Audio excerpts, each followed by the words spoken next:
2009 vuosi rupeaa lähentelemään loppuansa ja ensi vuonna mennään vuoteen 2010.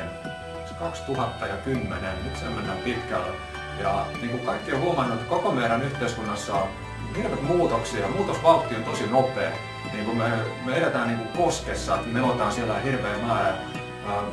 Tämän kaiken myllerryksen keskellä niin monet miettii ehkä, että mitä mä niin tekisin, mitä mä haluaisin. Ja koska se informaatiotulva on niin suuri, niin tämä oman energian hallinta on aika tärkeää, että mitä me tiedetään, mitä me halutaan. Samaan aikaan, niin että meillä on stressiä ja koko ajan sellaista tarvetta saavuttaa jotakin vaan. Ne on kaikki hyvin tässä ja nyt. Hallitse energia se luontosarja, missä me tutustuu täällä myös enemmän, tarjoaa välineitä siihen, että miten me saavutetaan asioita, mitä me itse halutaan.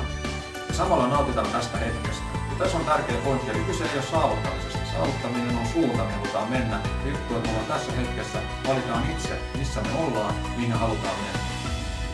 Toinen tavoite, tai luontomateriaali, mikä meillä on tämä energia elämään. Eli siinä meillä on ehkä suurimmat muutokset viimeisen vuoden parin aikana ollut, että miten tästä kehosta pidetään huolta, koska tällä hetkellä se on mennyt vähän huonompaan suuntaan ehkä, esimerkiksi miten meidän ravitsemus on mennyt. Siihen on paljon välineitä ja se on toinen, että tämä on se keho, se peliväline, millä me mennään täällä ja sen pitää kestää koko lopun elämää. Kolmas asia on löydä uusi taso.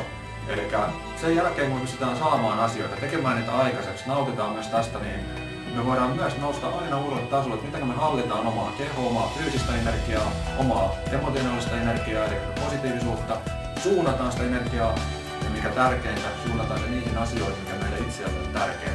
Eli se mitä me luodaan on ilo, se on innostusta, se on kiitollisuutta, rauhaa ja rakkautta.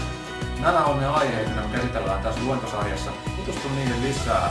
Tämä on mielenkiintoista asiaa, me elätään mielenkiintoisia aikoja. Ja toivottavasti me nähdään, päästään yhdessä tekemään asioita, koska muutoksia on tulossa joka tapauksessa. Nähdään.